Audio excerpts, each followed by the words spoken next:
Hi guys, Alex here, back again, and if you watched my video yesterday, then you'll know I mentioned that I wanted to do a vinyl update video today, providing my records came in the post, and sure enough, got a package this morning addressed to me. Was actually so excited about getting this, and ran to the door to thank the postman for finally bringing my records. So yeah, I'm going to show you the records I've picked up in the last about 2 weeks, and haven't got very many, just 5 to show you, but you know, they're pretty exciting, pretty special. So yeah, playing in the background right now is Bob Dylan at Budokan. So that's what's playing in the background, and I'll get on with showing the LPs.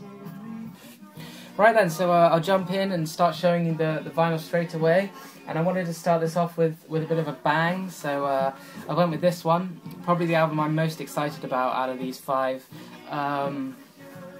Here it is, doesn't need any introduction. This is Pink Floyd's Dark Side of the Moon, and yeah, what can I say about this album? Just an incredible album, considered by many to be Pink Floyd's best. And the reason I'm buying this is because I've actually never heard it before, which as a music fan I feel quite ashamed actually not to have heard this, because you know, people consider this to be one of the best albums of all time, and it is really a classic. So I'm just really psyched to finally have this in my hands, and I'll be playing this over and over, I'm sure. Yeah, this is the 30th anniversary edition. I was toying with getting an original or an earlier pressing, but I just couldn't resist this. I saw it online for $14.99, and with all the extras you get and the heavyweight vinyl, I just couldn't resist it, and I just really wanted to hear it. I was getting you know, desperate to hear it, so picked this up, and they've done a great job actually. As I say, you get a 180 gram vinyl, and lots of nice little extras. You get 3 posters. I'll just show you one of them.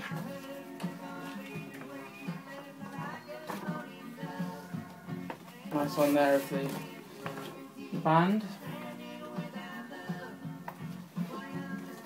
and the others are equally as good.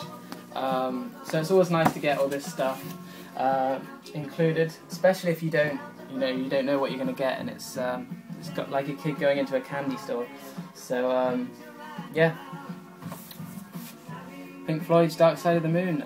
This album just has a really astronomical feel about it. That's obviously what the band were going for with the prism and the refracting light. It's very, very effective and very iconic. I haven't heard, as I say, I haven't heard this album, but I've heard a lot of their earlier stuff, because I'm a massive fan of Syd Barrett. So their first few albums I've heard, but really yet to explore their 70s stuff, and absolutely can't wait. And what, not really a better place to start than with Dark Side of the Moon.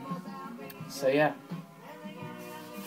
that's one I'm really psyched to experience. Okay, moving on. The second one I got in the post today is equally as special. Here it is, Black Sabbath's self-titled album from 1970. And yeah, Dan showed this in one of his recent Vinyl Finds videos, and yeah, I checked some of their stuff out on YouTube, listened to a few of the tracks, and just basically fell in love with this album. And I know Dan was recommending this, and I'm going to recommend it as well. I really think you should pick this up, especially this version, the one I got. This is actually the Rhino reissue, as you can see there, and they've done an absolutely incredible job. I ordered the coloured vinyl version on a standard vinyl, standard weight vinyl, and they didn't actually have it in stock, so I had a choice. I either left it and had to wait for the coloured vinyl to come in stock, or pay £6 more and get the added quality you get with this reissue. And I couldn't resist it, because, as I say, I fell in love with the album on the first listen. So, yeah, I think they've done an amazing job, and it just sounds absolutely awesome. Even on my crappy turntable up there, it's almost dead silent. No crackles, no pops, just the music, and can't ask for much more than that. And as it says on the front here, behold the album that gave birth to all things heavy. So a very revolutionary album as well, and my introduction to metal and heavy music in general. So great place to start. Absolutely love the album cover. This was an image of Oxford, a place in Oxford, and my mum actually said to me that she used to go here quite a lot, and she used to hang out here and stuff, which is quite interesting, because she used to live in Oxford. So that's the two albums that came in the post. These last three here I've had for a couple of weeks, but still just as excited for these as I am for the others.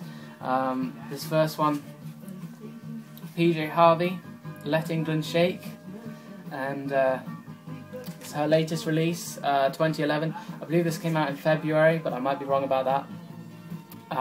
Either January or February. And if you don't know PJ Harvey, she's a British singer-songwriter,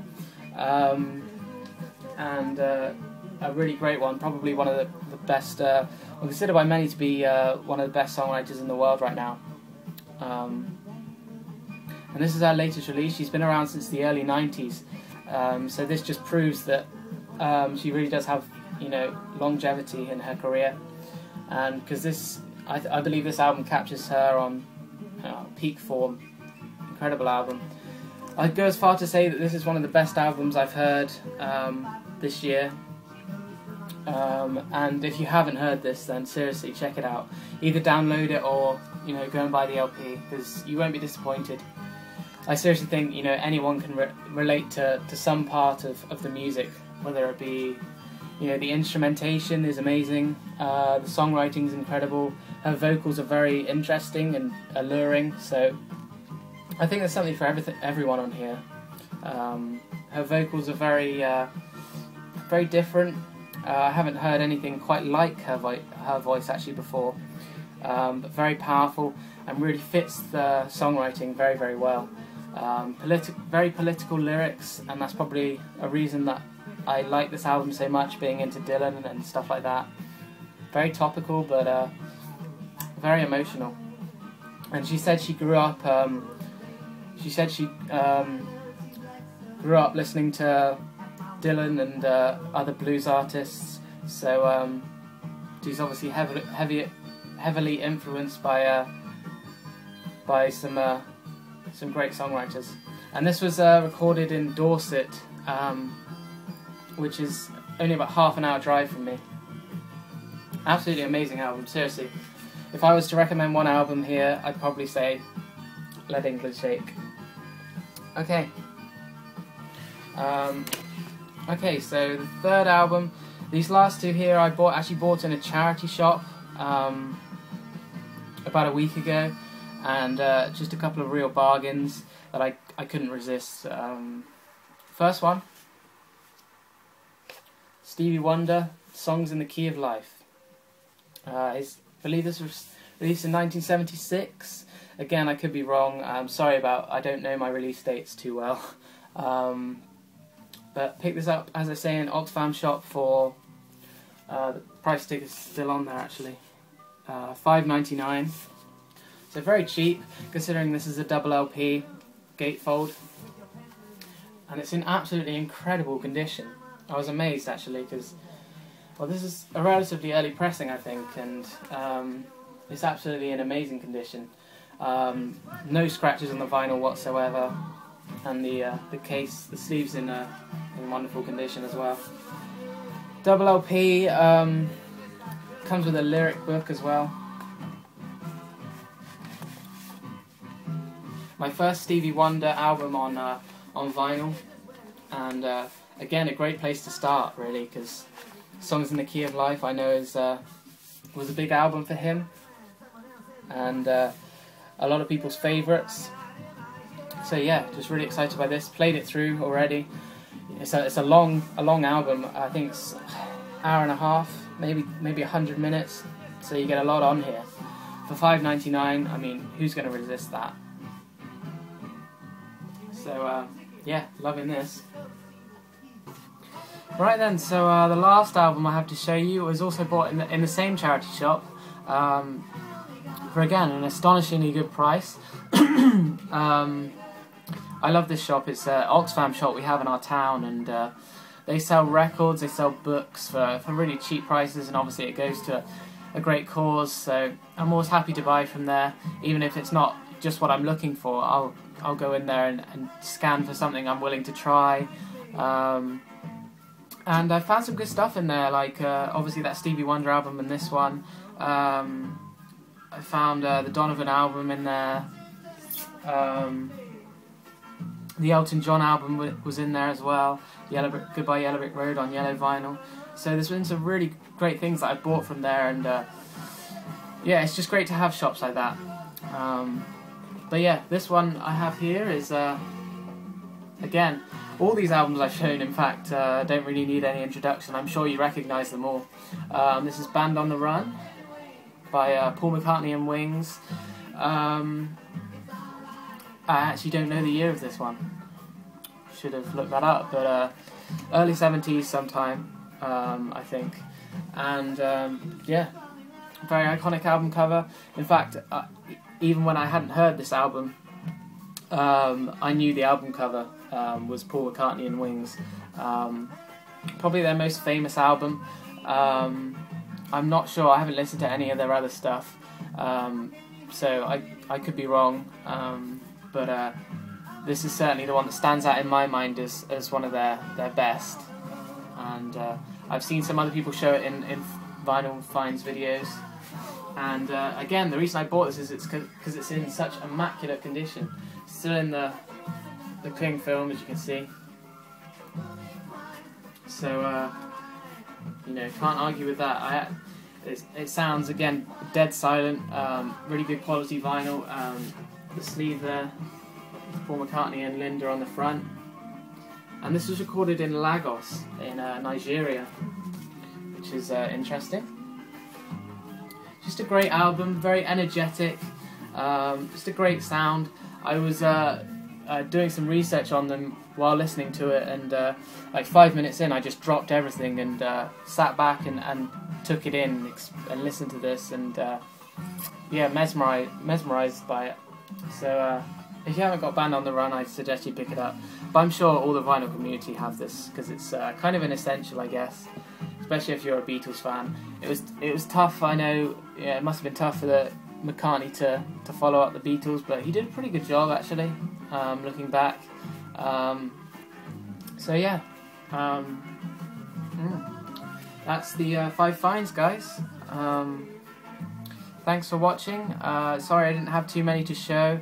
As I said in my Record Store Day video a week ago, I'm saving up all my money for that day, so that I can splash the cash and get some cool stuff.